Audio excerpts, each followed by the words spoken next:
नाज़रीन, थाईलैंड के दारुल हुकूमत बैंकॉक के एक मंदिर के बाहर ये दुनिया का वह दरख्त जिस पर फल तो उगता है लेकिन सुनने में बहुत अजीब और देखने में नाकाबिले यकीन।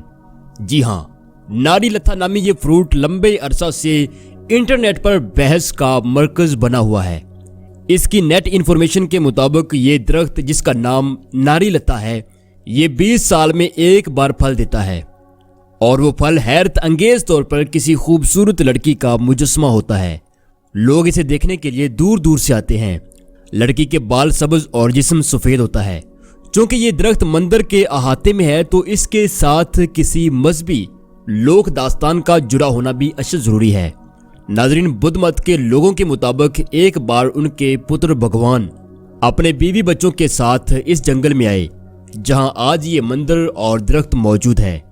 आते ही भगवान को डाकू पड़ गए और भगवान ने एकदम से ऐसा जंगल उगा दिया जिस पर खूबसूरत लड़कियों के मुजस्मे मौजूद थे। डाकुओं की तवज्जो भट गई और भगवान की जान बच गई। अब सवाल यह है कि ये समझ से बाहर कहानी और इस दरख्त का आखिर राज क्या है। हालांकि आप YouTube पर सर्च करें तो यूट्यूबर्स ने इस पर ज़रा सा दिमाग खर्च किए बगैर सिर्फ विकीपीडिया या इंटरनेट की वीडियोस देखकर इस पर ऐसी इंफॉर्मेटिव वीडियोस बनाई जिनका हकीकत से कोई ताल्लुक ही नहीं है। अब सवाल यह है कि इस दरख्त की और इन खूबसूरत मुजस्मों की हकीकत क्या है। नाज़रीन, बोटेनिकल नॉलेज यानी इल्मे नबातात सबसे पहले यूनान, फिर अंदलस और बगदाद के मुसलमान और आज यूरोप के प्रोफेसर्स शुरू दिन से दरियाफ्त या तजुर्बात के जरिए पैदा होने वाले पौधों और दरख्तों की एक लंबी चौड़ी लिस्ट जो है वो सदियों से महफूज करते आए हैं। और इस लंबी चौड़ी लिस्ट में नारीलता नाम का कोई दरख्त या पौधा सिरे से मौजूद ही नहीं है। पिछले दिनों 10 करोड़ साल पुराना एक फूल दरियाफ्त हुआ जो कि फूलों की मौजूदा इकसाम से मेल नहीं खाता। इस फूल की दरियाफ्त के महज चंद घंटे बाद रिसर्चर्स के आर्टिकल, टेलीविजन डायलॉग और दी नेचर जो कि बोटेनिकल साइंस का इंटरनेशनल मैगजीन है उस पर फीचर छपने लगे। मगर यह दरख्त सालों से शोहरत के मजे ले रहा, लेकिन फिर भी एक भी ऑथेंटिक इंस्टीट्यूट या रिसर्चर ऐसा नहीं है जिसने इस दरख्त पर या इन मुजस्मों पर कोई बात की हो। यानी इसकी बैकग्राउंड बिल्कुल ही खाली है। नाज़रीन, एक और चीज जो बहुत ही खास है कि इंटरनेट पर इस फल की गिनी चुनी ही तस्वीरें या वीडियोस मौजूद हैं और वो भी सेम रिजल्ट के साथ।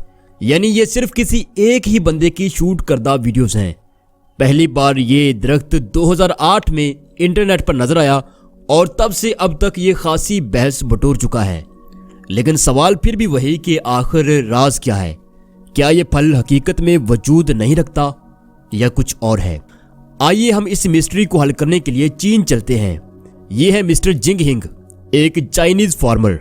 इन्होंने अपने बागीचे में लगे फलों को बुद्धिस्ट रूप में उगाया है और यूं ये आम फल एक मजहबी कार्ड बनकर मार्केट में हाथों हाथ बिक जाता है। इसके लिए इन्होंने ये जुगाड़ लगाया है।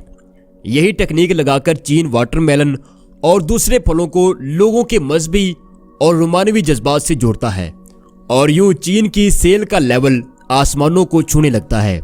इन खूबसूरत फ्रूट के मुजस्मों के पीछे भी दरअसल यही टेक्निक यूज की गई है और बाद में इनको कलर दिया गया है जिससे मंदिर की दुकान जोरों शोर से चलने लगी। हालांकि हकीकत में ये ऐसा कोई फल सिरे से मौजूद ही नहीं है, बल्कि ये असल में ये फल कोई खीरा टाइप या इस तरह का कोई चीज़ है। अलबत्ता चंद फूल ऐसे हैं जो किसी न किसी इंसानी उज़्व से मुशाहबत रखते हैं। इसके अलावा ऐसा कोई मुजस्मा या कुछ भी ऐसा मौजूद नहीं। ये जो यूट्यूबर आपको टोपी करवा रहे हैं तो ये इनको ऐसा नहीं करना चाहिए, प्रॉपर रिसर्च करनी चाहिए। तो आपको ये वीडियो अगर अच्छी लगी हो तो इसको लाइक कीजिए और चैनल को सब्सक्राइब जरूर कीजिए। अपना बहुत सारा ख्याल रखिएगा। अल्लाह हाफिज़।